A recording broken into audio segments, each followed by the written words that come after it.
अब हम लोग पढ़ने वाले हैं रिफ्लेक्शन के बारे में। What is reflection of light?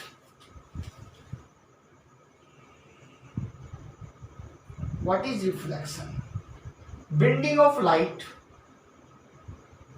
bending of light, not bending of light, bouncing back of light, bouncing back of light after striking a surface,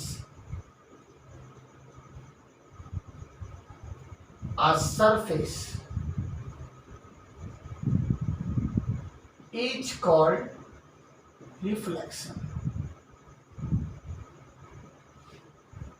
अगर लाइट किसी सरफेस पे स्ट्राइक करके लौट जाए तो हम उसको रिफ्लेक्शन कहते हैं। और जब तक ऐसा नहीं होगा, we are not able to see any object, हम लोग किसी भी ऑब्जेक्ट को नहीं देख सकते। ठीक है, वो भाई मतलब वो अदृश्य हो जाएगा। मिस्टर इंडिया एक मूवी आया था बहुत पहले, मिस्टर इंडिया। मिस्टर इंडिया में कुछ ऐसा ही था कि लाइट, वो बंदा एक घड़ी पहना रहता था, एक कुछ की वगैरह लगाया और गायब हो जाता था वो, मतलब लाइट उसके बॉडी से पास कर गया। ठीक है, अभी तक तो साइंस में सब टेक्नोलॉजी नहीं आया है, मगर देखते हैं भविष्य के बारे में तो कुछ नहीं कह सकते। सच में गायब हो गए तो अच्छी बात है। ठीक है, तो रिफ्लेक्शन क्या है? तो अभी जब गायब होंगे तब नया चीज सीखेंगे उस समय। रिफ्लेक्शन ऑफ लाइट क्या है? जब लाइट किसी सरफेस से टकरा कर स्ट्राइक करके वापस आपकी तरफ आ गया, दैट इज कॉल्ड रिफ्लेक्शन। और ये तभी होगा जब, कहने का मतलब है कि ऑब्जेक्ट वैसा हो जो लाइट को कंप्लीटली पास ना कर सके। ठीक है, जैसे एयर को देखो, एयर को आप देख नहीं सकते क्योंकि लाइट कंप्लीटली पास हो जाता है एयर से, so we are not able to see the air. Okay, जब तक लाइट किसी से टकरा के वापस नहीं आएगा ना, आप उसको नहीं देख सकते। ओके, सो इस हिसाब से ऑब्जेक्ट तीन तरह के जनरली होंगे। एक हमारा होगा ट्रांसपेरेंट ऑब्जेक्ट। ट्रांसपेरेंट ऑब्जेक्ट क्या होगा? जो लाइट को इस तरह से पास करे कि दूसरे तरफ की चीजों को साफ साफ देखा जा सके। Okay, those which passes light, those object which passes light in such a way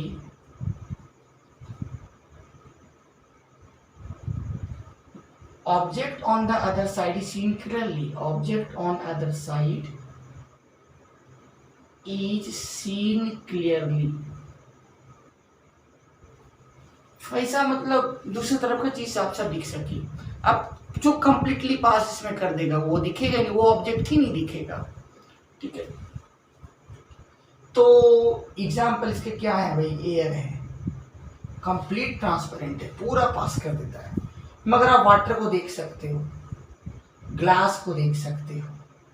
ठीक है, फिर एक होते हैं ट्रांसलूसेंट। घोस्ट मूवी आप लोग देखे हैं?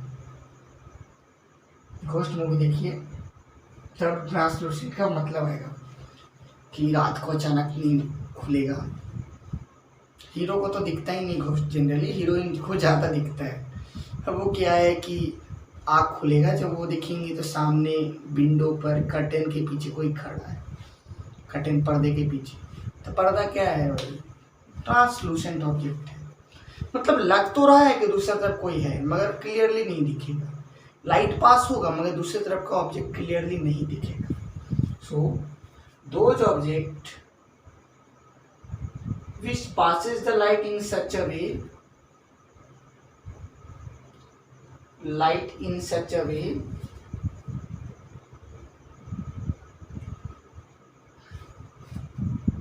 object on the other side is not seen clearly, दूसरे तरह का ऑब्जेक्ट दिखता ही नहीं। ठीक है, क्लियरली नहीं दिखता। और फिर तीसरा हमारा आ जाता है ओपेक ऑब्जेक्ट, दिखता ही नहीं कुछ। ठीक है, opaque object.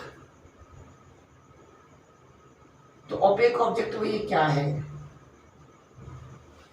See the definition. Those objects which does not allow light to pass through them. Those objects which does not allow light to pass through them. Okay. Allow light to pass through them. To pass through them. Okay. तो ये हमने पहले तो reflection क्या है, bouncing में, कोलाइट, और तीन तरह के ऑब्जेक्ट होते हैं। तो रिफ्लेक्शन किस किस में सबसे ज्यादा होगा? तो रिफ्लेक्शन सबसे ज्यादा अगर किसी में होगा तो वो ओपेक ऑब्जेक्ट में होगा, ना कि ट्रांस होता सब में। ठीक है, अगर ऐसा नहीं होता तो हम उसको देखते नहीं। अब कोई शीशा का कांच को पकड़ लेंगे या कांच के टुकड़े को पकड़ लेंगे तो क्या होगा कि भाई कांच के टुकड़े को भी देख रहे हैं, उसके आर पार की चीजों को भी देख पा रहे हैं। तो क्या होता है कि रिफ्लेक्शन होने के कारण हम उसको देख पा रहे हैं, नहीं होता तो नहीं देख पाते। ठीक है, अब सबसे अच्छा से ओपेक ऑब्जेक्ट को देख सकते हैं। हम लोग क्या है, हम लोग ओपेक ऑब्जेक्ट है ना? क्या आपको लगता है ओपेक ऑब्जेक्ट है? बिल्कुल है भाई, अगर नहीं होता तो दिखते ही नहीं, है ना? चलिए तो सोच देखते हैं हम लोग। तो प्लीज़ इसका स्क्रीनशॉट जरूर लीजिए। और मेरे को जहाँ तक लगता है हमने तो चलिए ओपेक ऑब्जेक्ट के बारे में भी पढ़ लिया, ट्रांसपेरेंट, ट्रांसलूसेंट, ओपेक ऑब्जेक्ट के बारे में पढ़ लिया, रिफ्लेक्शंस के बारे में पढ़ लिया। ओके, अब ये इम्पोर्टेंट है कि भाई एक सवाल बच्चों के मन में आता है ना? क्यों हुआ, कैसे हुआ? फिजिक्स से होना चाहिए ऐसा सवाल कि भाई क्यों कोई ऑब्जेक्ट लाइट को पास कर देगा और क्यों कोई ऑब्जेक्ट लाइट को पास नहीं करेगा। कोई वाइट होता है, कोई ब्लू होता है, कोई काला होता है, कोई लाल होता है, क्यों ऐसा होता है? चलिए, क्यों ऐसा होता है उसके जवाब के बारे में बात करें। कभी अपने डायमंड और ग्रेफाइट का सुना है? डायमंड और ग्रेफाइट, डायमंड एंड ग्रेफाइट। आपको बता दूं कि डायमंड और ग्रेफाइट जो ना, ग्रेफाइट कहाँ मिलता है? पेंसिल की लीड में, पेंसिल में मिलता है, इसी से लिखते हैं। ये बहुत सॉफ्ट होता है और ब्लैक होता है। ये क्या होता है? बहुत हार्ड होता है। Hardest known substance on earth, hardest known substance, earth पर सबसे हार्ड सब्सटेंस अगर कोई है तो डायमंड है।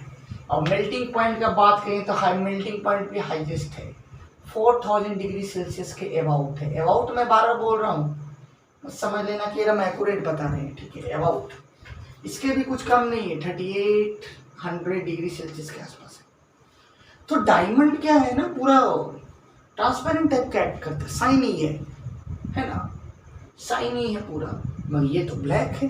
तो क्या कारण? रीजन है क्रिस्टल स्ट्रक्चर। दोनों प्योर फॉर्म है कार्बन का, दोनों में कार्बन का प्योर फॉर्म है। 100% कार्बन इसमें भी है और इसमें भी 100% कार्बन है। फिर भी ये दोनों में अंतर क्या है? ये डिपेंड करता है कि एटम कैसे आपस में अरेंज्ड है। डायमंड के स्ट्रक्चर के बारे में आपको बताऊं ना, तो डायमंड का स्ट्रक्चर कुछ कैसा है कि मेरे जहाँ पे मैं इसको पकड़ रहा हूँ वहाँ पे एक, आप समझिए कि यहाँ पे एक कार्बन है, एक कार्बन बाकी 3 कार्बन से ऐसे जुड़े हुए हैं। And this type of shape is called tetrahedral shape. अरे भाई तू भी आ जा। हाँ, इस तरह के शेप को टेट्राहेड्रल शेप कहते हैं। हर तरफ से एक जैसा दिखता है, ऐसा डायमंड में होता है। And bond angle is equal to 109 degree 28 minute, यहाँ पे एंगल होता है। और ग्रेफाइट में होता है क्या, एक कार्बन 3 के साथ जुड़े होते हैं, ज्यादा नहीं। इसमें एक कार्बन 4 के साथ है, इसमें 3 के साथ जुड़े हुए। और यही कारण है कि गुड कंडक्टर भी, तो कभी बात करेंगे इसके बारे में, ऐसे जुड़े हुए होते हैं। तो ये क्रिस्टल स्ट्रक्चर डिसाइड करता है कि वो ट्रांसपेरेंट होगा, ट्रांसलूसेंट होगा कि ओपेक होगा। ये बात आप भूलिएगा मत। ओके, तो अभी तो हमने इसके बारे में बात कर लिया। ठीक है, अब हम इसके बारे में आगे बात करेंगे कि भाई रिफ्लेक्शन जो हो रहा है उसके लॉ क्या है, what are the law of reflection. तो रिफ्लेक्शन के पहला लॉ है, फिर टाइप्स के बारे में बात करेंगे, वहां पे रिफ्लेक्शन में आएगा। तो लॉ क्या है भाई, लॉ ऑफ रिफ्लेक्शन क्या है? तो आप पढ़ सकते हैं, the incident way, reflected way and the normal ये under normal all lie at the same point of incidence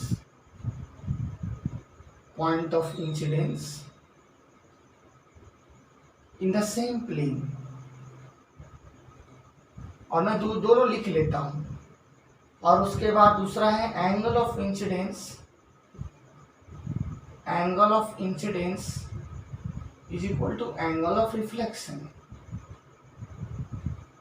ऐसे तो नहीं लिख सकते वर्ड में, is equal to angle of reflection.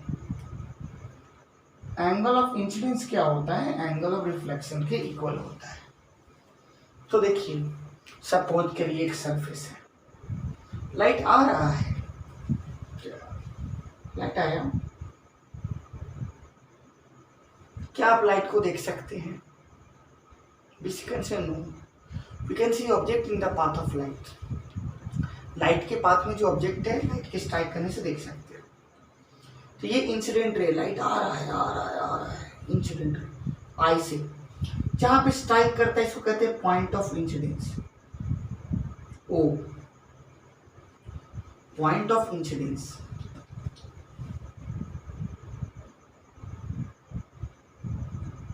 Point of incidence. तो जो लाइट आ रहा है, incoming light is called incident ray, denoted by I, this is incident ray. जहां पे स्ट्राइक कर रहा है, the point where the light strike on the surface is point of incidence. लिख लीजिएगा, the point where light strike on the surface is called incident point of incidence. जो light back जाए, the light which move back after reflection it's called refracted रे, जो light लौट के जाएगा। देखिए, आपको लग रहा होगा क्यों पढ़ रहे, कुछ है इसमें, इसका कुछ मिलेगा, इसलिए थोड़ा सब्र करिए, ठीक है ना। अभी ऐसा मत जल्दीबाजी में रहिए कि मेरे को सब आता है। बढ़िया से देखिए वीडियो, अगर आप जानते हुए हो, आठवां से सीख रहे। अब जिस सरफेस पे आ रहा है ना, यहाँ पे नॉर्मल बनता है, नॉर्मल, ओके, ये नॉर्मल है। देखिए, मैं क्या बोलता हूँ कि स्टूडेंट्स क्या करते हैं कि उनको जब लगता है मैं जानता हूँ, तो ओवर कॉन्फिडेंस पे वीडियो को स्किप कर देते हो, तो बहुत सारी चीज़ मिस कर जाते हैं वो। अभी मिस करेंगे लोग, ठीक है। ये हमारा आई है, नॉर्मल और इंसिडेंस के बीच जो बन रहा है उसको कहते हैं एंगल ऑफ इंसिडेंस।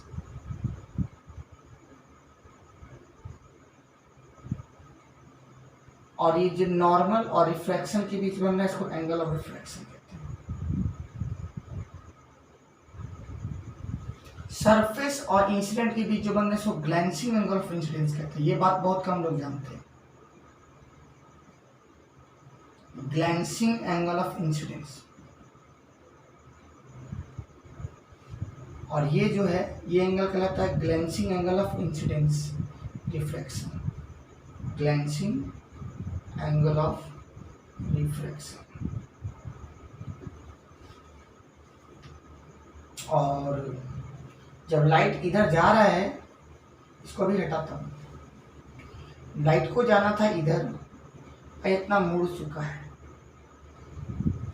इसको कहते हैं एंगल ऑफ डेविएशन। जाना था ऐसे, बेचारा इतना मुड़ गया, तो जो इतना मुड़ा है ना, जाना था ऐसे, लाइट को इधर मुड़ गया, ये कहलाता है एंगल ऑफ डेविएशन।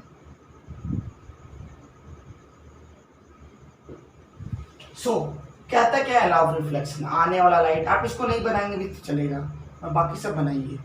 आने वाला लाइट, जाने वाला लाइट, और जहाँ पे लाइट पड़ रहा है वहां पर सरफेस से जो नॉर्मल बना रहे, ये नॉर्मल इससे या इससे नहीं है, सरफेस पर है जिस पर लाइट पड़ रहा है, ये तीनों एक ही प्लेन में होगा। ऐसा नहीं होगा कि लाइट यहाँ पर आएगा, यहाँ से निकलेगा। अगर ऐसा हुआ ना, तो आपको मेरा ये वाला चीज़ यहाँ पे दिखाई देगा। तो ऐसा नहीं होता कि इधर से लाइट आएगा, इधर से निकलेगा, ऐसा नहीं है कि भाई थोड़ा रेस्ट लेते फिर चलेंगे, नहीं, जहाँ पे स्ट्राइक किया वहीं से लौट के जाए। और दूसरा इंपॉर्टेंट बात हमने बताया कि ये दोनों एंगल इक्वल होता है, I is equal to I और I is equal to R होता है। और glancing angle of incidence is equal to glancing angle of reflection. तो ये इंपॉर्टेंट चीज़ है जो आपको यहाँ पे समझना चाहिए। ठीक है, अभी हम लोग अगले वीडियो में बात करेंगे रिफ्लेक्शन कितने तरह के होते हैं और उसके कुछ बेसिक्स क्वेश्चंस देखेंगे। Okay, so have a nice day.